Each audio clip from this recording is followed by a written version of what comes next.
is the name. And the lesson today is heritage studies. Heritage what? Studies. Yes. Our topic today is of independence. Zimbabwe is an independent country. When did Zimbabwe get independence? Yes, Jilimba. 1975. 19 what? 75. 1975. Is that correct? I'm just saying.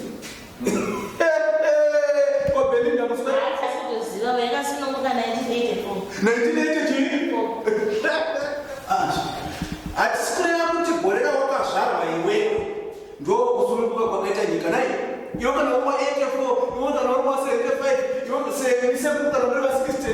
That doesn't mean put our country what it is its independence in the year you were born. Are we together? Okay. Now there is pressure cell. Stand up and educate them. They don't know. Zimbabwe yakasununguka muswa 18. 18 Yeah, muswa 18 kubvumbi. 1980. 18 kubvumbi 1980. Is that correct? Yes. Yeah?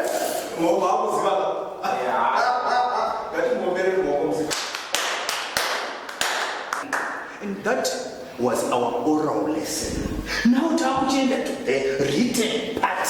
Kuzvinyogwa runyoro rwakaungana tichinyora spelling chiperengo cheword rokuti independence. Are you ready? Ready. Are you ready? Ready. Yes, because mlikuda kuti muye kuzonyora panoka boards. Ndizvo ichi chinyoreso ichi wonyora kuti independence. Kuti chini? Independence. Yes. Ndiyanakada kutanga. Mese you all get your chance. Jilimba. Jilimba.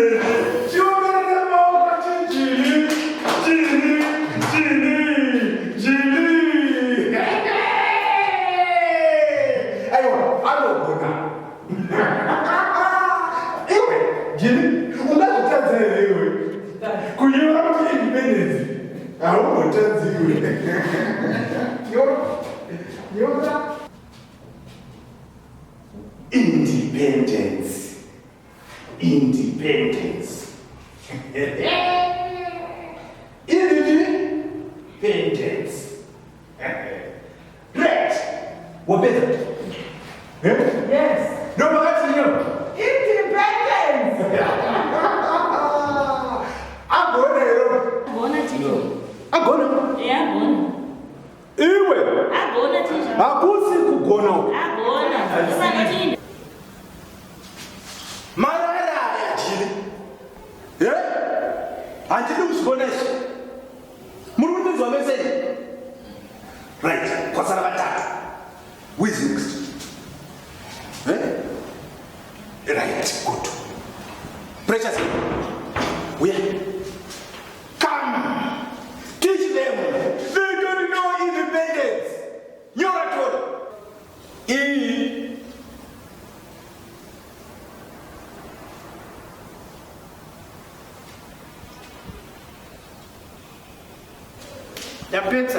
Right. Don't forget Chinyama. Independence. Independence. Agona ero. Ndagona. Wagona.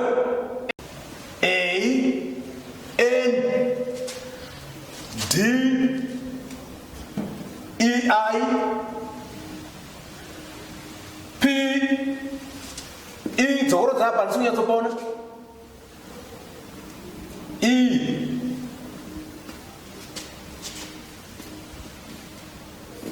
N T E N Z Mzi. Atata. Wagona ere nayo. Ndagona teacher. Wagona. Saka pakati chinya. Nakati independence. Nzi. Pende nzi. Ma ato mapendekete. Tichana somungoda vasikugona sai ndatadza papa. Ndatadza papa. Apa watotadza kunzwisisa kuti independence zvinoreva kusununguka. Apa kuzvisungirira uko. Aiwa ndanyora kuti Zimbabwe yakasununguka. Ndaunogara pasi zimuswe. Izwai vanangu. Zvokwadi hurumende ngaindiwedzerewo mari. Basa rangu rakanyanyisa. Sezvizvi iri ndini wokutwasanura pfungwa dzakagomara kudai. Da. Right, ndianasa iwe. Selector. Ndiwasara. Unozvigona here izvi? Saka unonyora. Apa unoende pa? Kunyora. Dzokera ugare pasi. Gama.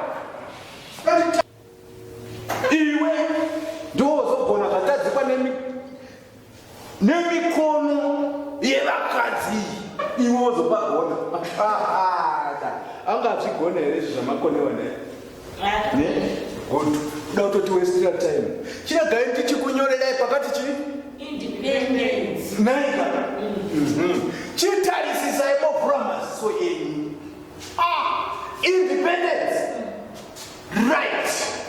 Chokutanga independence haitangi na I kana na A. Ndizvo inotanga na I. Murikundinzwa? Exactly. Ndopa mamchirasika ipapo. Ndopa mamchita sendi muchirasika. Independence.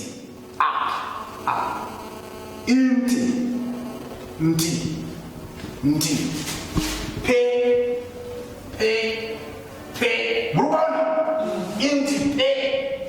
Nde. Murukona machi? Nde. Kuita so kunyora pakati ndebvu. Nde. Independence. Urikubona? Vanhu vazhinji vanorasira panani? Panani nde ipapa.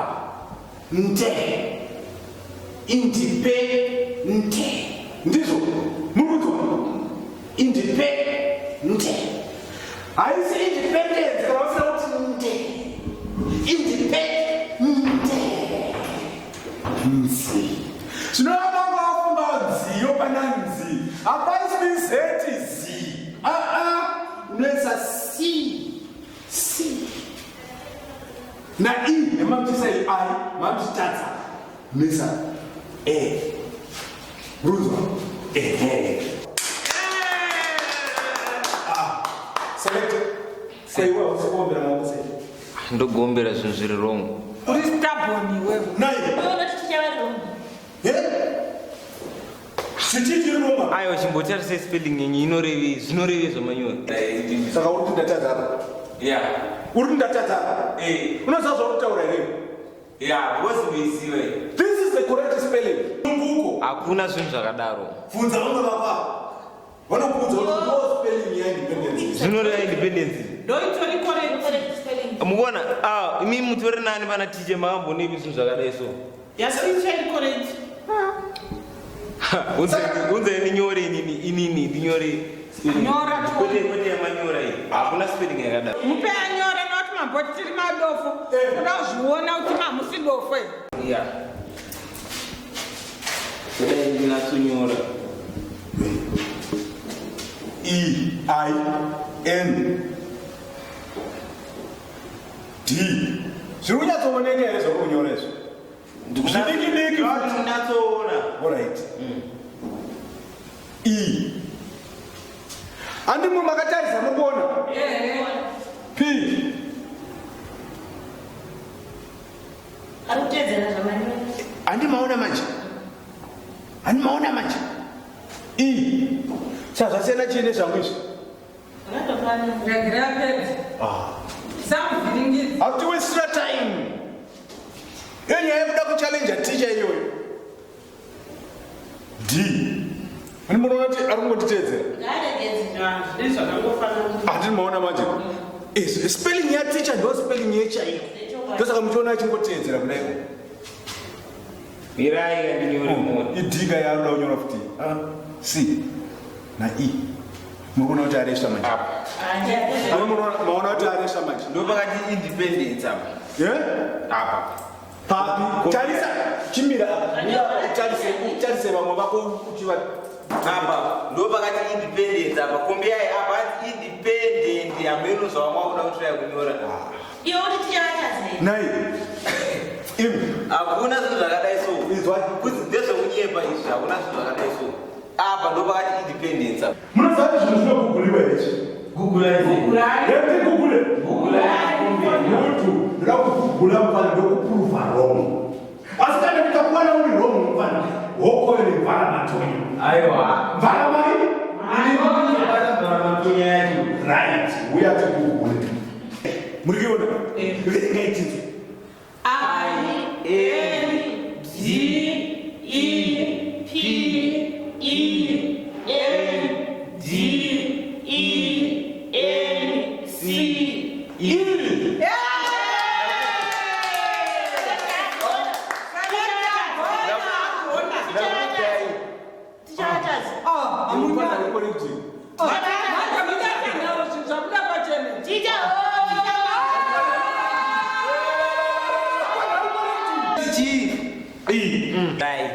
Yakaita sei? Yakaita kurova iwe wanga wakonewa. Masipeli yekuti independence. Saka ticha ndowakonewa tichawetwa sei? Ngarawe.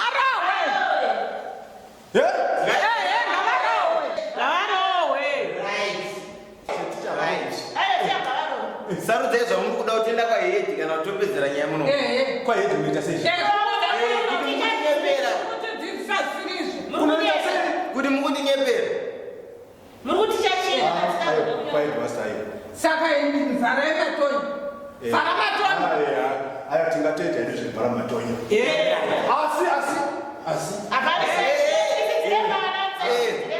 Asi ita softers. Ziva kuti ndine vana. Aiwa tatinoperera muno asi pauri kurova nemvura matonya yako woziva kuti tichava nevana uye vane mukadzi kumba. Okay, saka tichanga wanyatsoita sei nyatsokota tinatsorova. Pauri kundirova usabatanidzira namapapu angu. Right. Avanda 10 dzakakwana.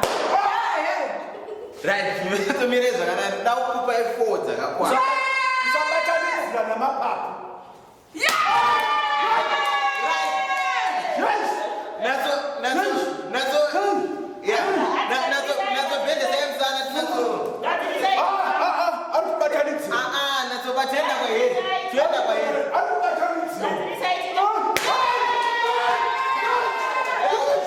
Yeah.